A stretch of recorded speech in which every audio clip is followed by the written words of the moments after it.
Alright, so we'll begin with Alan's keynotes study streak. A couple of remedies we are doing from the nosodes. We have discussed anthracinum, we have discussed diphtherinum and bacteria together. And now we come to remedies which act more on the skin through the component which is introduced lately since the last 50-70 years, which is vaccines. And some diseases which are suppressed are making a comeback in different forms. They require these two medicines, which we often ignore because we have our focus mostly on the polycrests. So the remedies we will discuss are variolinum and vaccininum. Let's go to variolinum first. Now in Allen's keynotes, the remedy variolinum is mentioned in barely few paragraphs, like 4 or 5 paragraphs, each one line or 4 lines each. There is the first line which is mentioned, only fragmentary provings are there. Secondly, it bears the same relation to smallpox that antitoxin does to diphtheria. So we all saw that in diphtheria and reasons how diphtheria affect us, how the toxin affects us, and what are the symptoms, especially at the level of throat, which now we don't see the actual disease but some different forms of it. If there is persistent throat problems, we can think of diphtherinum as a medicine. And what is interesting is that variolinum can be thought in all the cases where pustular eruptions are there.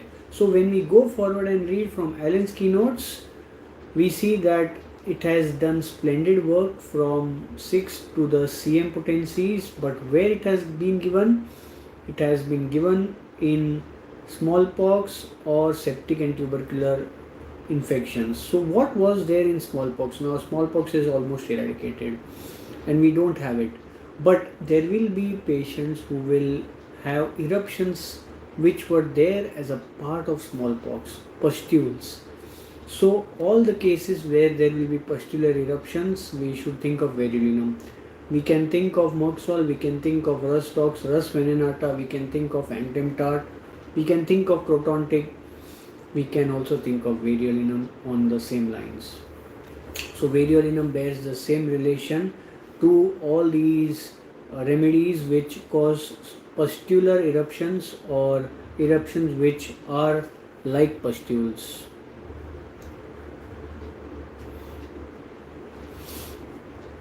As a preventive of protection against smallpox, it is far superior to crude vaccination and absolutely safe from the sequelae, especially septic and tubercular. So this was written say 150 years ago, but now the disease is not there, but we will have some forms of this disease existing in different forms. It will come, for example, now it is reappearing in the form of mpox. You can give this remedy, maybe it can work wonders and give you good results. But it is more difficult to comprehend block to the materialist, but it is and infectious nature of variola and measles or pertussis. Those who have not used it, like those who have not experimentally tested the law of similars, are not competent witnesses. Put it to the test and publish the failures to the world. So you have to use all the remedies in different forms, in different potencies, and then realize that it does not work.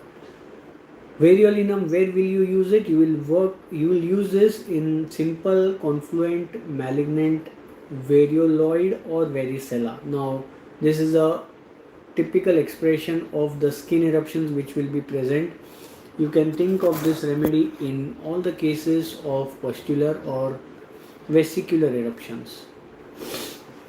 Next you have is the remedy vaccininum.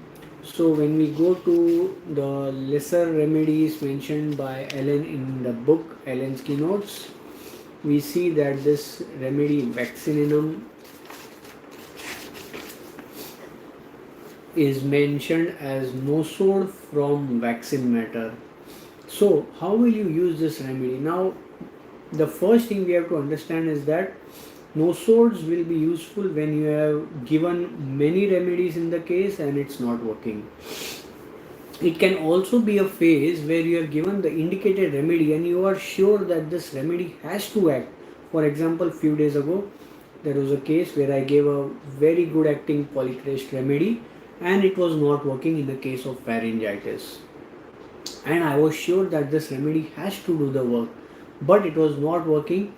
I have the next day shifted to nosode and it worked so beautifully. In 12 hours the entire pain and the eruptions in the palate and the throat went away.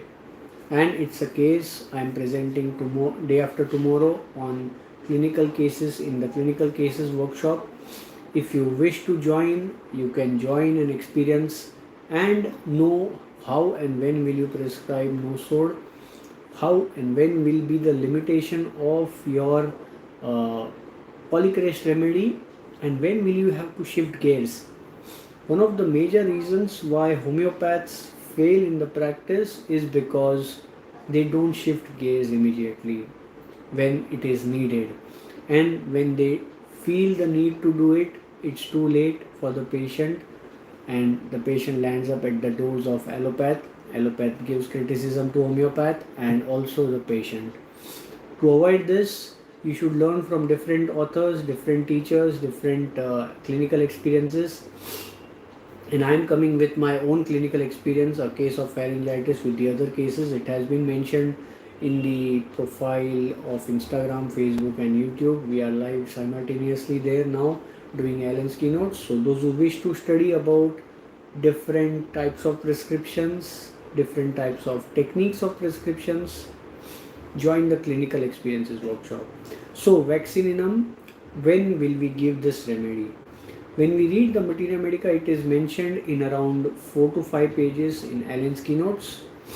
But what is interesting is that vaccininum is a remedy which we should think, especially in cases of skin complaints. When we shift and shuffle directly to the skin, we see that it is having general eruption similar to cowpox. Small pimples develop at the point of vaccination with fourth dilution. Red pimples or blotches at various parts, most evident when warm. And you see that there are pustular eruptions, varying forms of pustular eruptions mentioned in vaccininum. So, vaccininum will be a remedy which you will have to think in all the cases where there are pustules, pea-sized eruptions, especially behind the shoulder, on the back of the behind the ears, back of the shoulder, back, and they will have a hard feel. You can say that they look like warts, but they will be more like in the same color as that of the person's skin, and it has developed after vaccination, or there has been a history of vaccination which has affected the patient on and off again and again. Also, what you will see is that pustules keep coming and going again and again. Many patients will report that they have been affected with this skin problem. They have shown the dermatologist but have failed. That's where you should step in with vaccininum. If you will give other remedies, you will fail or you will act partially. When the patient has already given or taken lot of allopathic creams, ointments, and he has landed at your desk with all the failures from the old schools of practice, start with the nosode. You will be much happier as also the patient. So next you have is in vaccininum there is eruption all over the body with small pustules and a central depression somewhat brown in nature. And what you will see is in the other areas of vaccininum as a remedy, there is very less to prescribe, but you will see that there is backache, especially in the lumbar back.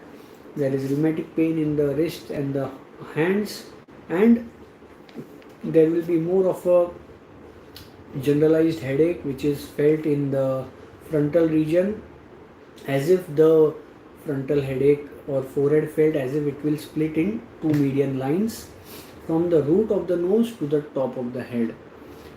And next you have is full filling at the nose, root of the nose, and some eye complaints which say that there was tinea tarsi, a kind of a skin infection of the tarsal region of the eyes, and conjunctivitis in a woman of age 28, and remains as a result of variola in infancy, conjunctiva pain, fully sensitive.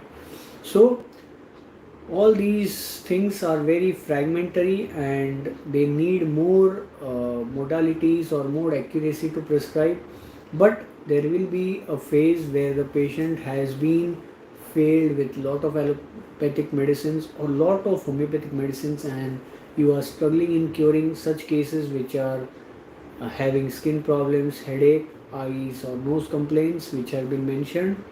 You can go ahead and give a thought to vaccininum. This is a remedy which will probably ease out the troubles when all the remedies have failed. So that's all about vaccininum, and we finished two interesting remedies from the Mosord's section of Allen's keynotes, and I'm doing a workshop on clinical cases uh, for all the homeopaths. There will be 5 cases discussed, which will be a variety of 5 cases. One case of acute chronic case of ringworm, and 4 acute cases: cough, fever, pharyngitis, and another case which will be more of uh, acute in nature. Do join the workshop and you will get the experience how clinically we see patients and how you can cure them.